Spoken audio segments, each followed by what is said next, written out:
Hello, everybody, and welcome back to another episode of Spincast. Today, we are diving back into the great world of high school esports and what esports looks like in particular today, Jackson Northwest High School. Joining us is Grant PIER.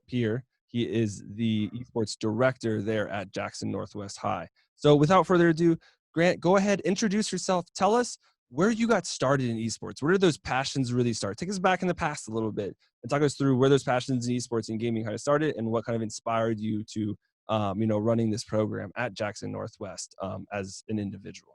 Sure. So my esports career started when I was up junior year in college, Western Michigan University here in Michigan. Their esports program is pretty big now, but back then it was a lot smaller. I played JV League of Legends. I was silver, not the best player, but I was still very passionate about it, and I had a lot of fun, connecting with people and meeting all these new players. So I did that. I've been on a couple open division Overwatch teams. That's my main game now. And then while I was working with the Northwest Robotics program, a couple players approached me. I had a League of Legends bag, and they were like, "Hey, you play League? What's that about?" We have a couple friends that play here at the school. I'm like, "Oh, that's really cool." I was like, "How many people do you have?" They're like 10 or 12. And then they wanted to start a program. They needed an advisor. So I was like, "Yeah, let me know what I need to do, how I can help you guys in whatever way possible." It started with 10 to 12 kids in the first week, and then week 2 or 3, we jumped to about 60 or 70, throughout 7 or 8 different games. So that was pretty exciting. And then Michigan High School Esports Federation started. That's when it got really competitive. We took second in the state in Overwatch, and then tied for first for Fortnite. Our season got cut off due to COVID, but um, I like being on this high school level to see the fundamental growth of players. You don't really get to facilitate that any other way. So just seeing a player learning a game is something, truly unique. Yeah, absolutely. I think there's a lot of kind of great points you made there that I love to dive into a little bit deeper. I think that's kind of what you just said there. The fundamentals is kind of what's born and bred in high school, right? A lot of that before it's gaming for fun, right? You game for with your friends, played Madden or Smash or some of like the entry level games that we kind of coined them in the industry, and then all of a sudden you're like, hey, Overwatch looks really cool, or League of Legends or CS:GO. These really complex competitive games kind of peak the students' interest, and all of a sudden they're like, hey, I want to compete at that. So that kind of leads me to my first question is, you said once the Michigan High School Esports Federation came into play, and it got hyper competitive. So take me through, what practice looks like, or what does that structure look like, so you can help these students, the student players, kind of grow their skills both as individuals and as a team, so they can, be very accomplished, like being second in Overwatch and tied for first in Fortnite. So take us through kind of what that looks like and what you focus on to really make sure that the students are continuously growing, both as an individual and as a team. Sure. So from my point of view, our practices are a lot of less than playing and more than watching yourself play. I feel like players get a lot more perspective if they watch themselves in certain situations, especially in a game like Overwatch. You don't really see the small things like for instance, Moira, "Oh, I threw a damage orb there, I should have healed." When you're in a game like that, in a really competitive, fast-paced game, you don't really think about the small things. So having yourself, analyze your own gameplay is something that really brings all of those details to light. So VOD reviews, we did about 2 or 3 hours. We'd go on, we'd scrim, these semi-pro Overwatch contender teams just to, get rolled over and say, okay, what can we do better? Um, and how can we be more competitive? And then individual practice on their own was very, very important. You can't practice 2 hours a day and then say, okay, that's it, I'm going to be a pro player. It takes time, it takes effort. It's a commitment thing. It really is. And I think that was kind of eye-opening to some players. It's like, this is different than just getting on with your buddies, listening to some music and playing some games. It's, calling out shots, analyzing your game, talking strategy. Hmm. Yeah, absolutely. I think really giving the students that platform to be critical of themselves and their teammates is so important, because I think that's like one of those like very easy seen kind of ideas in esports that it's very hard for a lot of players to take criticism constructively, right? Usually, Yeah, especially online play, you know, it's never, hey, try this, you know, this works better because of this, right? Kind of explain the process. It's more like, hey, you're trash, right? Which obviously toxicity kind of plays in there, but that's awesome that right. yeah, you know, we've all been there. Yeah, But it's awesome that, like, you know, at the high school age, a younger age, that, you know, you're helping them kind of overcome those roadblocks and understand, like, hey, you know, my teammates are trying to help me, or my coach is trying to help me by taking that step back and viewing my gameplay of like, oh, you know, I did make a mistake here, and this is how I'm going to get better at it. So at the championship or at the next tournament, we win, you know, that next game, or we win the championship, or we set ourselves up better for success, which ultimately is all we kind of want. So some great stuff there. Another thing you said, kind of in that introduction that I want to dive into is, I think you gave a really great sense of community, right? You said you started the club and there was about 10 to 12 kids, and then within a week or two, you had 60 to 70 students. And I think a really common theme with a lot of high school programs, whether it's a club or a varsity program, whatever it looks like, is that a lot of these students don't really have a sense of belonging to anything else. They don't really play traditional sports. They don't play band. They're not active in any other clubs or extracurriculars, but all of a sudden esports comes around and it's the light bulb goes off right above your head, like, oh my god, I want to do this, I want to do this. So take me through any particular experiences or kind of ideas you've experienced with that sense of community in mind, of how you've seen or helped the community grow to really give these students a platform and that sense of belonging, that so many of these students desperately want and need. yeah. So the biggest example, and I love all of my guys to death. It's my kids. I love them. Um, we had a Smash Club at the school that I didn't even know about until the program started. It was 4 kids. They'd get together in the computer lab and just like play games of Smash between one another. And they approached me and they're like, "Hey, we want to be more competitive. What can we do?" So we merged programs with them, and played with myself. But they were like, "Hey, online play is so fun. Um, what can we do on a local level?" And our coaching staff decided that local tournaments would be the best way to do that. So we started hosting these like cheaper, more budget end tournaments. Um, at first it was a little tough, 5 to 7 players, but then it started to really gather and grow. So I think that was something really cool to see, is that these like high school players are interacting with like people that play over in Frostbite and Ann Arbor and West Lansing. Like, it's really cool to see those members come and talk to our players that probably wouldn't even know about them beforehand.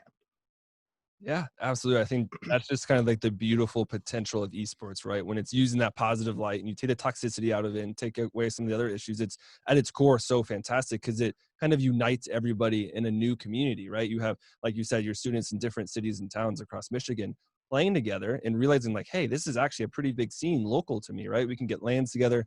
Obviously, right now it's a little difficult because Right. we're in a little thing called the COVID pandemic, sadly. Hopefully, but once that kind of passes and we return to a sense of normalcy, you can have these lands, you have these communities that you develop over online or interactions like with MySIF.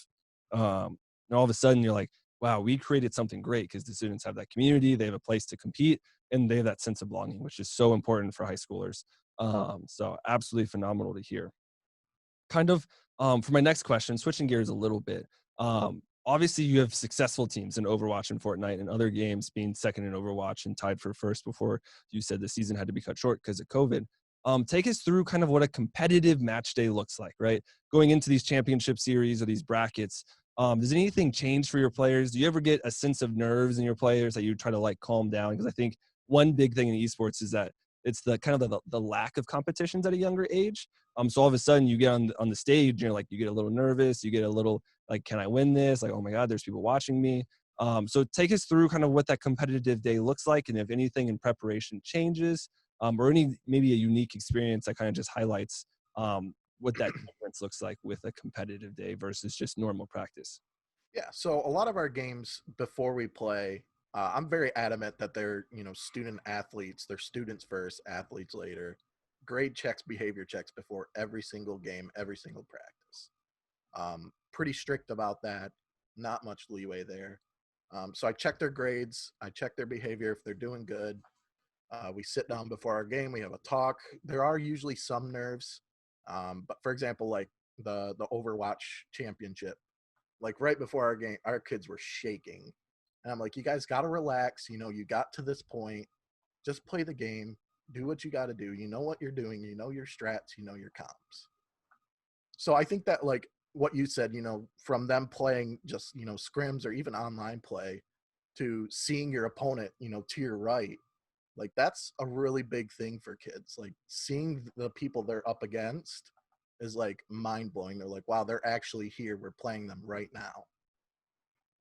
So Yeah. I think there's a lot of nerves behind it, but you know, stuff like water or Gatorade, even a little snack in between games, like helps relax, helps you bring it back in and see, like, hey, we're just playing the game. Let's just do it what we like, how we normally do it. Yeah, absolutely. I think it's trying to find those sense of like normalcy, right? Of a snack between game, almost between every one of my ranked games, right? I might have like a jar of peanuts next to me, or a little candy bar, and take a bite or two, and it kind of feels the same. You might be on a stage at a LAN all of a sudden, but you're like, hey, I kind of recognize this, right? This feels normal, and then that kind of eases the nerves, and like you said, allows them to be at home and be in like flow, or be in that sense of that game flow, where it's like, okay, I know my strats, I know my responsibilities, let's go win this, right? Which is Mm-hmm. fantastic. Oh, another thing that kind of switches gears a little bit more, but you mentioned you were part of the robotics program at your high school. Mm-hmm. And a question about that is, obviously esports is so closely related to STEM, but kind of going off of that idea, have you seen anything or experienced anything where you see these students that are actively participating and competing in esports and gaming, that they really kind of launch on or latch on to those STEM based skills, whether it's robotics or engineering or coding or video editing or anything like that? Is there anything that you've experienced or seen that's like, wow, like these are really kind of hand in hand, and esports helps elicit that because it kind of gives them that platform to grow within those different skill sets? Yeah. So I myself am relatively familiar with IT and computer stuff. But a lot of our kids at our like local career center are in those IT and networking programs. At our LAN party we had, I could not get everyone on that Cisco switch we had. And one of my kids came up, hey, let me take a look at it. I think I can figure it out. Hmm. 30 seconds in, he got it. I'm like, that is ridiculous. I don't even understand. Like, they just, you know, anything they do, they have computer building parties. Like, when a new person gets a computer, they're like, let's go to the school, let's watch you build it, give you advice on how to do it. And a lot of those skills do transfer to real life. Hmm. Like, you have a client that needs a computer fix, the kids know how to do it now. Hmm. And even on like the content creation end, we just brought on an eighth grader, not quite in high school yet, but he wants to do, you know, video edits and social media managing for us, which is really unique to see at that level. Like back when I was in high school, I was just playing games, that was it. But now we have this like whole, you know, outer world of kids like helping with the program, designing T-shirts, jerseys, you know, setting up websites and merch for us. So it's a really unique thing that I think kind of separates esports from athletics. Yeah, absolutely. I think you just hit it, like you hit the nail on the head there. Of the programs and what the esports platform kind of gives way to is that ability to diversify the skill sets, right? Where you all of a sudden see like you have 60, 70, 100 kids or whatnot, and not all of them are there to be the best competitor in a game, right? A lot of them are there for video editing or maybe social media or maybe getting exposed to designing t-shirts or merch or building a website, or just helping with IT stuff, right? All those technical issues that pop up everywhere because it is a video game, right? It's Yeah, PCs kind of just stop working for whatever reason, which those are fantastic to fix. It was perfect last night when I tested it, and I log on and hit that on button, and all of a sudden it's not working. It's like, okay, whatever. But the platform kind of gives way to like all of those opportunities, right? Like I said, that sense of belonging is there, and it's in that core kind of similar likeness, right?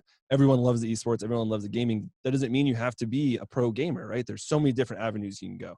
And I love to see that, especially at the younger ages in high school, because you can see that kind of future ability for success kind of very relevant there. right. So absolutely awesome. I guess one of my last questions before we start to run out of time here. Great discussion points so far, but kind of like with all of the experience you have, obviously you have quite a bit at that high school esports level. What do you think is needing to change or be improved on to really bring high school esports to that next level of attention or visibility, or just getting more programs kind of activated throughout the country. Because like we were talking about before we started recording, there's a lot of these like little microcosms, right? A lot of great programs kind of sprinkled out throughout the country, a lot more than people kind of think, but it's not like nationally kind of recognized yet, right? It's not high school football, it's not Friday Night Lights.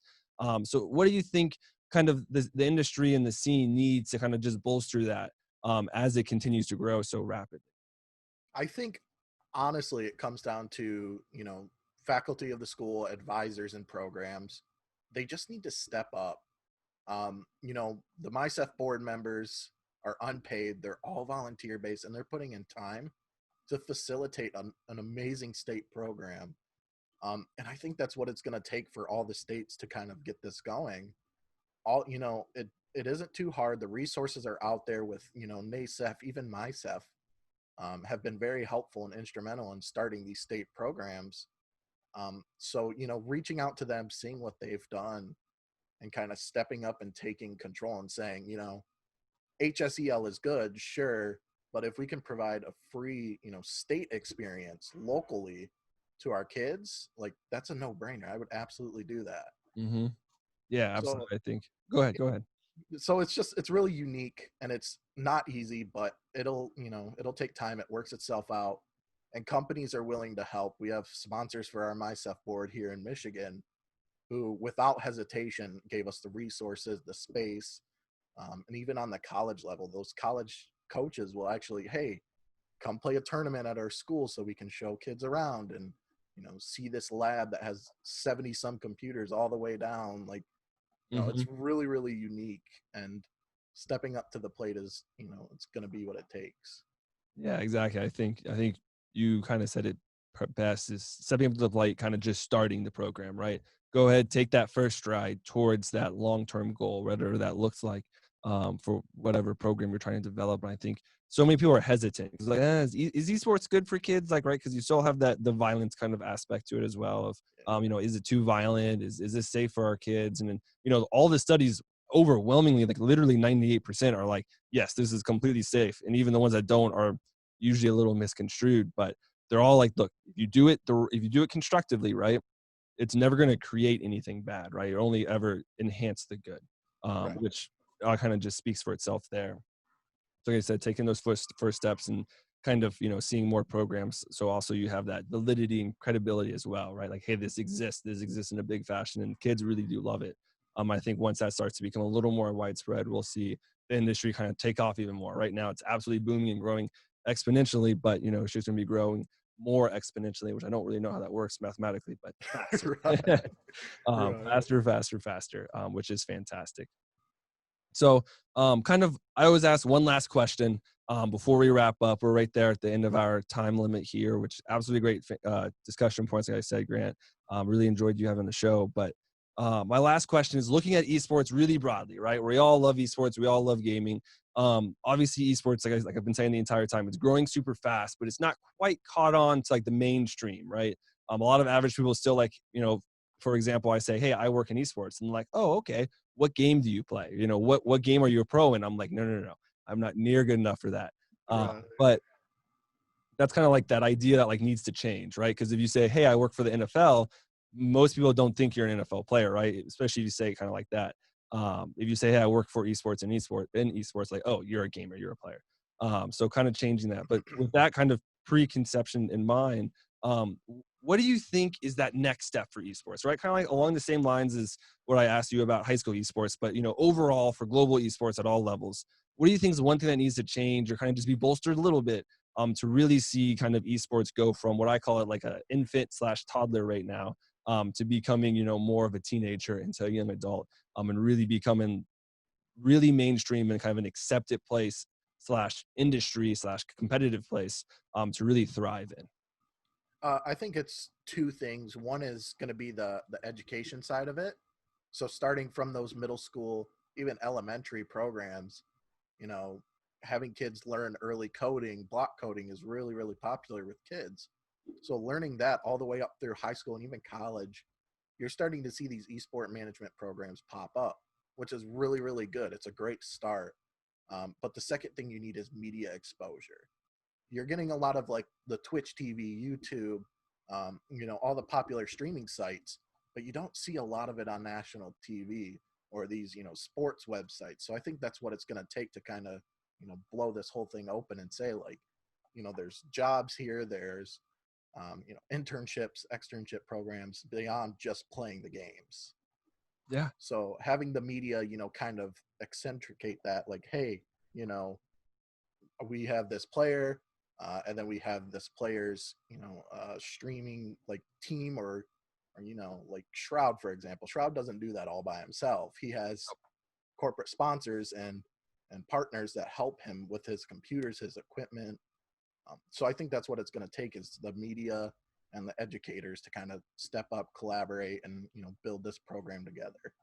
Yeah, I think those are two just massive points right there. I think, the educators is getting more people understanding what the space is, like you said, especially for parents. I even think it's kind of a one more generation away. Because I think even like people, I'm 23 and a lot of my coworkers, they're getting married, or coworkers, friends, people I graduated from high school, college, etc. They're getting married, they're having kids here in the next few years. And even then I'd say it's like a 50-50 split of like, hey, esports is a thing. It's real. If my kid went into it, I wouldn't care. Another 50 are like, yeah, video games, not so much. I'd rather see them, play football or basketball or be involved in something else. And I think maybe the next generation will be more exposed, especially kind of like the Fortnite generation, because that really did help as much as I particularly don't like playing Fortnite because I Right. cannot, build the Biltmore or the what everyone said, the Taj Mahal. I can't do that in like under 0.3 seconds. Right. Yeah. Same um, here. but Fortnite did do a lot because it had that exposure, right? It was all over media. You saw Samsung ads, you saw Apple ads, you saw it kind of be that theme. You saw Ninja on TV. So I think that's that perfect example of like that's what we need all across the board, not just one game with one really super popular streamer or maybe two.